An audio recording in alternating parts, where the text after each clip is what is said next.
Nah, untuk memudahkan kalian belajar, maka di sini saya akan menampilkan peta konsepnya terlebih dahulu. Oke, peta konsep dari bab 1, cek IPA dan pengamatannya. Secara garis besar, nanti kalian akan mempelajari dua subbab. Yang pertama adalah penyelidikan IPA, yang kedua adalah pengukuran sebagai bagian dari pengamatan. Penyelidikan IPA itu nanti dibagi menjadi 3 pokok bahasan, yaitu yang pertama penggolongan IPA, kemudian proses penyelidikan ilmiah, kemudian yang ketiga adalah manfaat belajar IPA. Penggolongan IPA itu terdiri dari fisika, biologi, kimia, serta ilmu bumi dan antariksa. Kemudian proses penyelidikan ilmiah itu melalui 3 tahapan. Yang pertama pengamatan, kemudian membuat inferensi, dan yang terakhir adalah mengomunikasikan. Kemudian manfaat belajar IPA, yang pertama adalah memahami hal sekitar kita, kemudian meningkatkan kualitas hidup, memecahkan masalah, berpikir logis dan sistematis. Kemudian di subbab pengukuran sebagai bagian dari pengamatan itu memiliki 3 materi pokok nanti. Yang pertama adalah pengukuran, kemudian besaran pokok, kemudian besaran turunan. Yang dibahas dalam pengukuran nanti adalah besaran, satuan, dan alat untuk mengukur besaran tersebut. Kemudian di besaran pokok yang akan dipelajari adalah satuan dalam SI atau Sistem Internasional Satuan, kemudian 7 besaran pokok dan satuannya, kemudian konversi satuan. Yang akan dipelajari di besaran turunan adalah luas, volume, konsentrasi larutan, dan kecepatan pertumbuhan. Sebenarnya ada banyak besaran turunan, tetapi kita akan fokus ke 4 besaran turunan ini nanti. Nah, yang kita bahas hari ini adalah penyelidikan IPA. Oke, yaitu mulai dari penggolongan IPA, proses penyelidikan ilmiah, dan manfaat belajar IPA.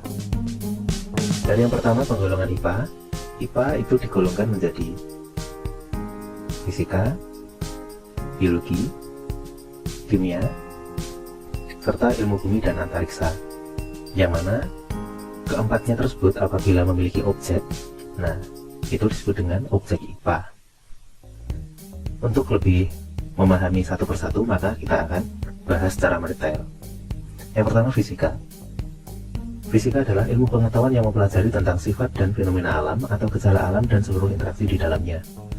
Nah, supaya kalian tidak bingung dengan istilah ini, maka akan dipermudah dengan yang dipelajari dalam fisika: energi, gaya, gerak, panas, cahaya, dan berbagai gejala fisik alam lainnya. Jadi ini lebih ke fenomena yang terlihat oleh mata, seperti gerak, itu kalian bisa melihatnya. Kemudian kalau panas bisa diukur dengan termometer dan kalian bisa melihat panasnya nanti berapa.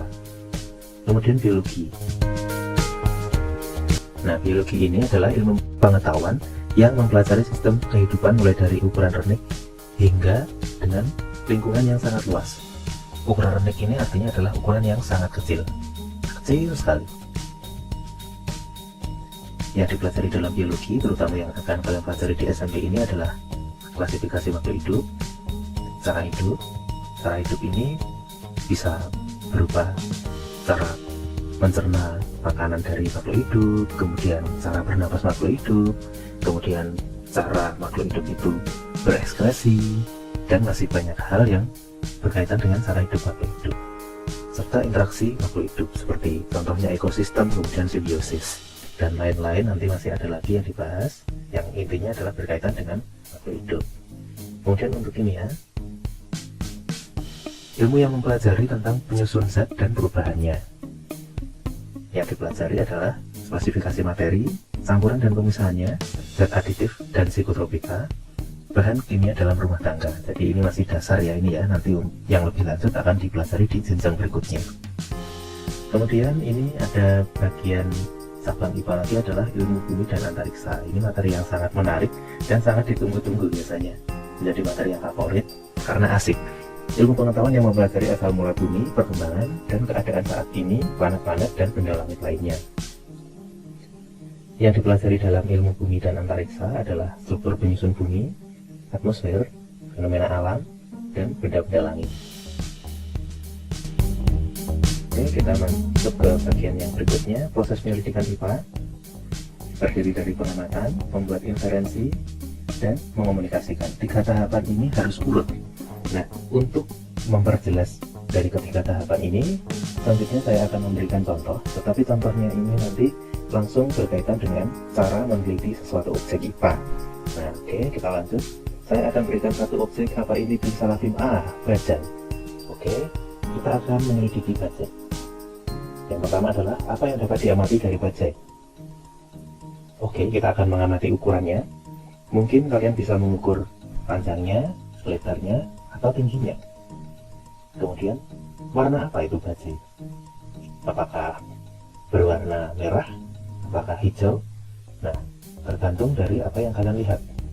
Kalau bodinya memang merah, kemudian kalau bagian atapnya hitam, nah, tinggal kalian apa yang ingin kalian amati. Kemudian jumlah rodanya berapa? Mesinnya berfungsi atau tidak? Dan masih banyak hal lagi yang dapat kalian amati dari objek ini. Nah, maka dari hasil yang kalian dapatkan itu tadi, itu masuk dalam kategori pengamatan. Pengamatan dilakukan dengan panca indera, yaitu penglihat, pendengar, pansium, pengesap, dan perasa atau peraba. Nah, kemudian kita akan memulainya dengan percobaan yang pertama. Kita akan mengetes di jalan raya untuk melihat apakah mesin dari bajai itu berfungsi atau tidak. Oke, bajai disiapkan, kemudian digas. Oh, setelah diukur mendapatkan data menempuh jarak 50 km selama 1 jam. Nah, ini adalah percobaan yang pertama. Kemudian percobaan kedua, dicobakan di jalan raya lagi, bajai disiapkan, kemudian bajainya digas. Ya, didapatkan data menempuh jarak 100 km dan waktunya selama 2 jam. Nah, kemudian dari percobaan-percobaan tadi masih dilanjutkan ke percobaan yang ketiga dan keempat. Didapatkan percobaan pertama 50 km selama 1 jam, percobaan kedua 100 km selama 2 jam, percobaan ketiga 150 meter selama 3 jam, percobaan keempat 200 km selama 4 jam. Nah, dari hasil percobaan itu, seseorang yang berpikir kritis pasti akan menanyakan sesuatu. Kalau tadi dilihatnya adalah menempuh jarak 50 km selama 1 jam, artinya dia kemudian ingat terhadap speedometer.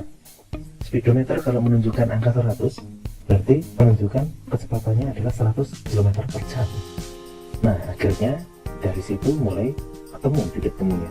Di speedometer apabila jarum menunjukkan angka 100, artinya kecepatannya adalah 100 km per jam. Nah, kalau 2 jam, berarti jarak yang ditempuh adalah 200 km, karena kecepatannya 100 km per jam. Kalau 1 jamnya 100, 2 jamnya berarti 200. Nah, kita kembali ke bajai tadi. Bajai tadi menempuh 50 km selama 1 jam. Berarti kalau dibuat pecahan menjadi 50 km per 1 jam, sama dengan 50 km per jam. Nah, ini menunjukkan kecepatan bajai di percobaan yang pertama. Kemudian percobaan selanjutnya menempuh 100 km dengan waktu 2 jam. Artinya 100 km per 2 jam. Ini kalau dibuat pecahan, oke, masih bisa dicoret 50 per 1 sama dengan 50 km per jam. Ini juga menunjukkan kecepatan. Kemudian percobaan ketiga 150 km per 3 jam. Masih bisa dicoret 150 bagi 3, ketemunya 50 lagi. Kemudian percobaan keempat 200 dibagi 4, hasilnya adalah 50 lagi. Maka tahapan ini disebut dengan membuat inferensi. Membuat inferensi adalah bagaimana untuk membuat sebuah penyelidikan dan kemudian mencatat hasil penyelidikan itu sampai menyimpulkannya. Artinya dari percobaan-percobaan tadi didapatkan kesimpulan mesin bajai masih berfungsi dengan baik, dan kecepatan rata-rata dari bajai itu apabila digunakan untuk di jalan itu adalah 50 km per jam. Nah, kemudian dari kesimpulan ini tadi yang didapatkan, langkah terakhir dari penyelidikan IPA adalah mengomunikasikan, yang artinya ini mempresentasikan di depan khalayak umum, bisa jadi ahli, bisa jadi teman-teman kalian, atau di depan guru kalian. Nah, inti dari mengomunikasikan ini adalah menguji efektivitas atau keberfungsian dari penelitian yang kalian lakukan. Apabila ada kesalahan metode atau mungkin kesalahan hitungan atau kesimpulan, dapat dikoreksi bersama-sama pada waktu presentasi ini. Kemudian nanti ketika hasilnya itu sudah baik, sudah bagus, maka bisa untuk disebarluaskan dan itu nanti akan lebih bermanfaat untuk khalayak yang lebih besar. Nah, kemudian yang terakhir adalah manfaat belajar IPA. Oke, dengan belajar IPA, maka akan memahami hal di sekitar kita. Jadi kita akan lebih peka terhadap lingkungan di sekitar kita. Kemudian meningkatkan kualitas hidup. Artinya setelah belajar IPA, apabila kita menjadi pribadi yang lebih baik karena memahami sesuatu, maka kualitas hidup kita akan meningkat. Kemudian terlatih untuk memecahkan masalah atau berpikir kritis. Seperti tadi, kalian mendapatkan sebuah objek, kemudian kalian ingin mencari tahu atau mendalami objek tersebut, maka kalian mengisi jawabannya. Itu merupakan bagian dari berpikir kritis. Kemudian terlatih untuk berpikir logis dan sistematis. Jadi seperti percobaan kajian tadi, mulai dari kalian mengamatinya, kemudian kalian membuat percobaan, kemudian sampai menyimpulkan, itu adalah berpikir logis dan sistematis.